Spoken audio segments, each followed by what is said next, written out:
Eh, ya kita belum bisa memastikan ya, karena masih dalam proses penyelidikan kepolisian. Masih terduga pelaku belum kita bisa pastikan karena belum proses pengadilan juga. Ya. Walaupun mengarah ke sana. Tapi kalaupun benar terjadi, ini suatu bencana yang sangat serius, bencana kemanusiaan dan bencana sosial di Indonesia. Ini sangat serius, terus jadi bencana nasional nih. Karena anak membunuh orang tua sering terjadi. Cuma bukan anak yang di bawah 18 tahun, biasanya sudah dewasa, Ya. remaja, dewasa. Tapi ketika anak di bawah 18 tahun, perempuan pula gitu. Sebutlah 12 tahun lah. Iya 12 tahun, perempuan pula itu jarang terjadi. Jadi memang ini sangat mengejutkan dan membuat shock. Dan semoga saja itu tidak benar ya, karena kita kan belum pasti walaupun mengarah ke arah sana. Semoga Biasanya tidak benar. gimana? Biasanya seperti apa? Apakah tadi kemungkinan juga tetap ada, tapi Ya. kenapa ini bisa dibilang tidak mungkin begitu?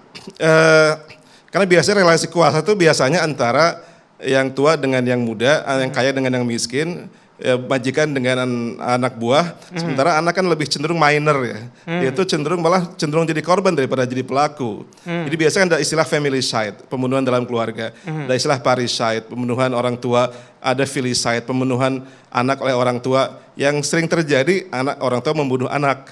Kayak kasus yang di Jakarta. Karena lebih superior begitu ya? Lebih superior. Ya. Lebih superior ya dari segi umur, kekuasaan, dan segala macam lebih superior. Tapi ketika terjadi sebaliknya, apalagi masih minor usianya, ini agak-agak jarang perempuan pula gitu. Jadi memang ini jadi kasus yang sangat menarik dan semoga saja tidak seperti itu ceritanya ya. Kita masih berharap karena kalau betulan berarti ada yang salah bukan hanya dengan keluarga tapi juga dengan lingkungan, dengan masyarakat dan juga dengan kita semua. Karena sampai terjadi seorang anak perempuan membunuh ibu kandung itu tentunya sekarang sangat serius. Kalau kita mengikuti penanganan yang dilakukan oleh kepolisian khususnya di Medan ya, Prof. Ini memang tidak ada ruang nih kecurigaan atau spekulasi berangkat dari TKP. Tentunya ya kan Anda juga selalu mengatakan kita kembali lagi ke TKP, berangkatlah dari TKP seperti itu. Apakah sudah cukup sampai di situ, tertutup segala kemungkinan lagi, atau mungkin spekulasi sebagaimana ya tadi ada pernyataan dari keluarga almarhumah, bahkan netizen juga yang maha benar dengan segala pernyataannya gitu ya kan. Anda melihat ini gimana? Ya, Pihak kepolisian terutama harusnya. Ya, pihak kepolisian ya beri waktulah pihak kepolisian ya. Beri waktu dan tapi juga tetap menghargai hak-hak terduga atau tersangka ya. Karena bagaimanapun dia masih anak-anak, masih kategorinya ABH, anak berkonflik dengan hukum. Jadi tetap diberikan, jangan langsung dijudge, jangan langsung dipastikan ini pasti pelaku. Apalagi media kan selalu memberi label pelaku. Walaupun ini belum tentu pelaku. Kalau betulan pelaku jangan disebut pelaku juga dan juga jangan disetarakan ini apalagi kadang-kadang netizen mendahului pengadilan ya. Tadi saya bilang maha benar ya kan. Jadi kalau belum terungkap semuanya gitu, kita berikan kesempatan bagi kepolisian buat mengungkapnya, namun dengan cara-cara yang prosedural sesuai dengan kondisi anak bersangkutan, hargai itu usianya masih muda, karena pasti dia trauma ya. Apalagi tiba-tiba dihadapkan dengan hal seperti ini dan ini luar biasa traumanya, bisa sampai seumur hidup ya. Maka harus dihadapi dengan memperhatikan tumbuh kembangnya dan usia anaknya begitu. Perlu kehati-hatian Pak Arianto saat saya ingin mungkin minta Anda juga untuk berbicara, perlu kehati-hatian kepolisian Pak, ya menggali keterangan dan lain sebagainya. Kalau saya mengutip pernyataan Prof. Heru Setio, Viktimologi UI ini, janganlah cepat-cepat menutup gitu segala kemungkinan dan lain sebagainya.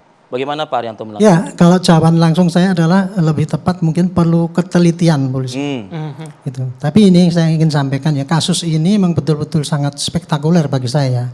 Nomor satu, kasus ini kan mencengangkan gitu ya. Dan ini pasti suatu kasus yang sifatnya itu, contoh misalnya itu melibatkan aktor, melibatkan suatu kesadisan atau yang menimbulkan polemik, itu pastinya nanti akan menjadi buah bibir publik. Dan ini menjadi perhatian khusus, perhatian besar bagi publik sehingga kewajiban polisi harus bisa menerangkan apa yang terjadi sesungguhnya, kan gitu kan. Nah ini kan kasusnya pembunuhan, maka judulnya adalah penyidikan kan, polisi penyidikan. Nah dalam penyidikan ini pun polisi menghadapi hal yang spesifik karena apa? Pelakunya adalah anak di bawah umur kan, berarti butuh perlakuan khusus. Jadi tidak hanya semata-mata pakai pendekatan penyidikan yang biasa. Nah jadi polisi perhatiannya tadi saya sudah diwanti-wanti sama polisi sana ketika saya tanya, Pak, mohon sampaikan bahwa kita sudah cukup berhati-hati, Pak. Ya. Oke, saya tidak akan buka-buka kejelekan anak. Dalam menangani si anak ini gitu Iya, ya Pak? khusus untuk penanganan ini dia sudah menggunakan ya Undang-Undang Perlindungan Anak, Peradilan Anak. Jadi mulai dari awal itu start daripada si penyidik itu sudah menempatkan bagaimana supaya anak itu hak-hak terpenuhi. Jangan sampai dia menimbulkan traumatik. Ya, Kita bagaimana nggak tadi boleh- disampaikan oleh Prof. Kita nggak boleh terlalu koersif. Dan kemudian bagaimana supaya tidak menimbulkan efek belakangnya kan kayak gitu. Ya. Makanya sejak semula kita tidak akan melakukan pemeriksaan. Pertama kali ya diserahkan pada observasi dulu pada psikolog. Itu pun di bawah KPAI dan sebagainya itu. Mulai dari penanganan pertama polisi penyidik ya sudah melibatkan instansi yang terkait yang wajib untuk menangani anak yang bermasalah dengan hukum. Itu kira-kira begitu. Oke, ya tadi ada Nah, juga terus dari kemudian- pre-interview kami Pak Arianto, KPAI juga sudah langsung Nah, handle. dia katanya udah Iya. ke sana tadi. Artinya begini, cuman ada pertanyaan saya tadi seperti ini dalam pre-interview dengan KPAI, sepertinya baru sekitar dua hari ini anak ini sudah ditempatkan di safe house begitu ya, Iya. sebagaimana perlakuan. Artinya itu terkategorikan telat nggak Pak Arianto? Karena baru 2 hari kan kita tahu kejadian ini kan sudah. Saya tidak tahu Lebih dari sepekan persisnya. begitu. Iya, Saya tidak tahu persisnya kapan mulai diinikan ya. Saya membayangkan psikologis anak kan Pak Arianto kan? Ya, tapi dalam protap Kapolri Perpol itu ya, itu sudah ditentukan kalau anak itu langsung nggak boleh langsung ditaruh yang khusus, harus ditampuk kalau masih ada orang tuanya di bawah wali orang tuanya yang itu. Iya. Kalau tidak pada dinas apa saya lupa namanya itu. Sudah situ mulai dari nggak mungkin dia ditaruh di dalam sel tahanan polisi itu. Itu setahu saya kayak gitu. Prof Heru, dampaknya terhadap anak bisa dibilang dia menjadi korbannya juga di sini ya. Dampak terhadap anak, psikologisnya seperti apa? Ketika tadi dikatakan sudah baru 2 hari terakhir ini, Ya. sedangkan kejadiannya sudah lebih dari sepekan begitu. Ya, kita bisa mengatakan ABH tersebut, ya katakan di ABH ataupun Ya. dalam tangga terduga pelaku.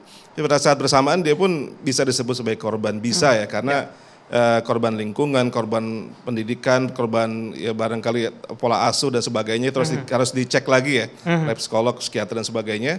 Termasuk korban ketika sedang menjadi terduga ini kan juga ini cukup panjang. Iya. Dan dia belum pasti sebagai pelaku ataupun ABH belum baru terduga pelaku gitu.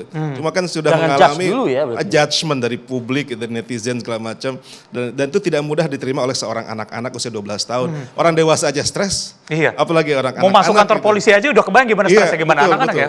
Anak-anak kadang-kadang dibully di sekolah nggak mau sekolah langsung itu dibully doang di sekolah, dia nggak mau sekolah setahun lamanya itu gara-gara dibully. Apalagi ini di judge kamu membunuh ibu kamu, waduh ini serius sekali ini. Jadi memang istilahnya jangan dia mengalami double victimization. Kedua pertama yang jadi korban adalah quote by quote ibunya, kedua yang jadi korban dia sendiri gitu. Jadi dia sendiri korban dari lingkungan, korban dari media, korban dari keluarga dan sebagainya. Padahal belum terbukti dia salah atau benar kan. Betul. Masih proses gitu. Jadi kita tetap menghargai asas praduga tidak bersalah begitu. Dengan memperhatikan pola penanganan yang tepat untuk ABH yang disamakan dengan orang dewasa. Iya. Oke, nanti kita coba akan mengulas ke Pak Arianto Pak soal handling treatment ya terhadap anak ini.